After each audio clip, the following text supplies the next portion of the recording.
Kita mungkin tidak akan bisa bepergian antar bintang jika kita bermain secara adil. Dan yang saya maksud dengan bermain adil adalah mengikuti hukum fisika seperti yang kita pahami saat ini. Bermain tidak adil berarti menggunakan cheat code. Pertanyaan besarnya adalah, apakah cheat code itu benar-benar ada? Ya, semacam itu. Salah satunya disebut warp drive, sebuah teknologi yang mampu melakukan perjalanan antar bintang. Tapi bagaimana cara kerjanya? Mari kita cari tahu. Hal pertama yang perlu kita pahami adalah mengapa pesawat luar angkasa yang sangat cepat aja tidak cukup. Kenapa kita tidak bisa aja membuat mesin paling hebat, mengarahkan kapal ke bintang lain lalu berangkat? Jawabannya adalah jarak. Ruang angkasa itu terlalu luas. Saat ini, benda tercepat yang pernah dibuat manusia adalah Parker Solar Probe milik NASA. Probe ini dirancang untuk terbang sangat dekat dengan matahari demi mempelajarinya. Probe ini menggunakan gravitasi Venus yang dikombinasikan dengan percepatan terus-menerus di ruang hampa, yang membantu Parker mencapai kecepatan sekitar 430 mil per jam. Tapi Parker itu kecil, tanpa pilot, dan tidak perlu sampai kemana-mana. Ia hanya mengumpulkan data dan mengirimkannya kembali ke bumi, dan bahkan dengan kecepatan itu sama sekali tidak berguna untuk perjalanan antar bintang. Dibandingkan dengan kecepatan cahaya, Parker begitu lambat sampai-sampai bisa dibilang nyaris diem. Cahaya bergerak dengan kecepatan sekitar 669 juta mil per jam. Sekarang, mari kita bicara tentang bintang terdekat. Proxima Centauri adalah bintang terdekat dengan tata surya kita, dan jaraknya sekitar 4,2 tahun cahaya di rasi bintang Centaurus. Itu berarti bahkan jika kita entah bagaimana bisa bepergian dengan kecepatan cahaya, tetap aja akan butuh lebih dari 4 tahun untuk sampai ke sana. Sayangnya, itu mustahil. Tapi kenapa kita tidak bisa melaju secepat itu? Kenapa kita tidak bisa mencapai Proxima Centauri dalam setahun atau bahkan sebulan? Masalahnya bukan pada rekayasa, tapi pada energi. Setiap benda yang memiliki massa membutuhkan energi untuk dipercepat.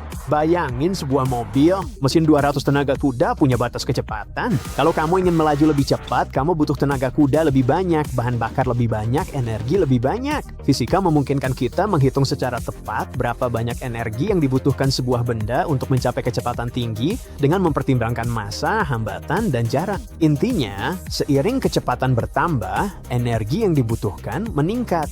Tapi saat mendekati kecepatan cahaya, perhitungannya berubah. Fisika menunjukkan bahwa untuk mencapai kecepatan cahaya, kamu butuh energi tak terbatas dan energi itu tidak tersedia. Itulah sebabnya benda bermassa takkan bisa menyamai kecepatan cahaya. Kalau kita bermain sesuai aturan, perjalanan antar bintang pada dasarnya mustahil. Ya, secara teori kita bisa membangun kapal luar angkasa raksasa dan mengirimkannya melayang di luar angkasa selama puluhan ribu tahun, tapi itu berbahaya, mahal, dan sangat tidak praktis. Itulah sebabnya para fisikawan mulai mencari jalan pintas. Salah satunya adalah warp drive. Warp drive tak gerakin kapal lebih cepat dari cahaya di ruang angkasa, melainkan ia menggerakkan ruang itu sendiri. Gagasan ini pertama kali diajukan 1994 oleh fisikawan Miguel Alcubierre. Solusinya menunjukkan bahwa secara matematis kita bisa mendistorsi ruang waktu dengan cara yang sangat spesifik dengan menciptakan gelembung di sekitar pesawat luar angkasa. Ruang waktu di depan kapal menyusut, ruang waktu di belakangnya mengembang, dan kapal itu sendiri tetap tenang di tengah-tengah. Dari sudut pandang kapal, sebenarnya kapal itu tidak bergerak lebih cepat dari cahaya sama sekali. Tapi dari luar, gelembung itu melintasi jarak yang sangat jauh dalam waktu yang sangat singkat. Kalau itu terdengar membingungkan, coba bayangkan menarik taplak meja dari atas meja. Kalau kamu melakukannya dengan cukup cepat, piring-piring di atas meja tidak bergerak. Piring-piring ini pesawat luar angkasa. Taplak mejanya ruang waktu. Mejanya lokasi galaksi lain yang ingin kita tuju. Kapalnya tinggal meluncur melintasi ruang. Ruangnya yang meluncur di bawah kapal. Atau bayangkan kamu berdiri diem di atas eskalator yang bergerak. Tiba-tiba, kamu melompat dan berpegangan pada palang di langit-langit. Eskalator itu bergerak di bawah kakimu saat kamu melompat dan mendarat di anak tangga lain. Anak tangga yang sebelumnya jauh darimu sebelum kamu melompat. Ruang eskalator itu bergerak saat kamu berpegangan pada palang. Jadi, mesin warp bekerja dengan ide yang sama. Di dalam gelembung, penumpang tidak akan merasakan percepatan ekstrim. Di luar gelembung, ruang waktu itu sendiri akan terdistorsi. Kedengarannya bagus, tapi ada masalah, energi negatif. Energi negatif bukan sekedar energi yang lebih sedikit, tapi energi yang berperilaku berlawanan dengan energi normal. Untuk memahaminya, kita perlu membahas sesuatu yang disebut efek Casimir.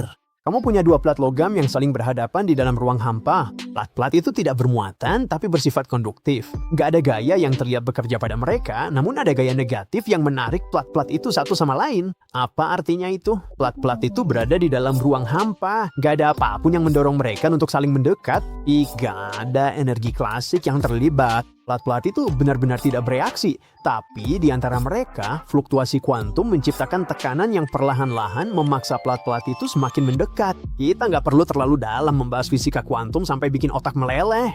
Hal penting yang perlu dipahami adalah ini, tekanan yang bekerja pada plat-plat itu bukan berasal dari energi biasa, melainkan dari energi negatif. Dan lebih dari itu, tekanan itu mempengaruhi ruang itu sendiri. Sekali lagi, energi normal membuat benda bergerak melalui ruang hampa. Energi negatif membuat ruang hampa itu sendiri terkompresi. Efek Casimir membuktikan bahwa energi negatif itu ada, tapi hanya dalam jumlah mikroskopis. Kita bisa mengukurnya, tapi kita tidak bisa mengukurnya, memperbesarnya, atau mengendalikannya dengan cara yang berguna. Untuk sebuah warp drive, kita akan membutuhkan jumlah energi negatif yang tak terbayangin. Cukup untuk memampatkan dan meregangkan ruang waktu di sekitar seluruh pesawat luar angkasa. Dan saat ini, kita sama sekali nggak tahu bagaimana cara menghasilkan energi negatif sebanyak itu, atau bahkan apakah itu mungkin dilakukan. Itulah sebabnya warp drive yang bekerja dengan energi negatif dianggap mustahil. Tapi kenapa para ilmuwan belakangan ini mengatakan perjalanan antar bintang mungkin aja terjadi? Karena para ilmuwan mengusulkan model warp drive yang sama sekali tidak membutuhkan energi negatif. Dengan menggunakan matematika yang sangat rumit, para peneliti menunjukkan bahwa mungkin saja menciptakan efek seperti warp hanya dengan energi positif biasa dan hukum fisika yang umum. Ini analogi sederhana, bayangkan kamu harus mengangkat sebuah rumah menggunakan derek yang beratnya 1 miliar ton. Itulah warp drive klasik dengan energi negatif. Secara teori mungkin, tapi sama sekali nggak realistis. Ide baru ini lebih mirip memindahkan rumah dengan sistem katrol, penyangga, dan tuas yang sangat rumit, bukan dengan derek seberat 1 miliar ton. Konsep warp drive baru ini hanya ada di atas kertas. Teknologi yang dibutuhin untuk mengendalikan ruang waktu dengan tingkat presisi seperti itu masih jauh di luar kemampuan kita saat ini. Bisa jadi butuh puluhan tahun, bisa juga ratusan tahun, atau pada akhirnya ternyata memang tidak bisa diterapkan. Saat ini, cara paling realistis untuk bepergian antar bintang adalah dengan menaiki pesawat luar angkasa raksasa yang ditenagai mesin termonuklir yang mampu berakselerasi hingga kecepatan luar biasa. Ya, perjalanannya akan memakan waktu sangat lama, ratusan tahun. Tapi pada saat itu, umur manusia mungkin udah jauh lebih panjang. Selain itu, kita juga bisa menggunakan kapsul kriogenik. Kamu naik ke kapal, tidur di dalam pot, lalu terbangun ribuan tahun kemudian di sistem bintang lain. Ada kemungkinan selama waktu itu, para ilmuwan di bumi telah menemukan mesin warp atau teknologi baru yang sama sekali berbeda. Meski begitu, pendekatan ini tetap sangat berbahaya. Apa yang terjadi selama perjalanan? Gimana jika kapal rusak atau planet tujuan ternyata nggak bisa dihuni? Tentu saja, semua resiko ini harus dihitung dengan sangat hati-hati sebelumnya. Ada cara lain untuk perjalanan seperti ini yang mungkin pernah kamu lihat di film Interstellar. Ingat kan bagaimana para karakter terbang ke galaksi lain? Mereka masuk ke dalam wormhole, sebuah terowongan yang menghubungkan dua titik di sisi berlawanan alam semesta. Menunggu dan berharap wormhole tiba-tiba muncul di suatu tempat jelas bukan rencana yang bagus. Mencoba menciptakan terowongan seperti itu sendiri? Mungkin aja. Dalam beberapa ratus tahun ke depan, teknologi seperti itu mungkin akan ada. Bagaimanapun juga, semua ini tidak akan segera terwujud. Tapi untuk sekarang, mari kita nikmati perjalanan bukan antar bintang, tapi antar kota, negara, dan benua. Untungnya, kita udah punya teknologi yang andal untuk perjalanan seperti itu.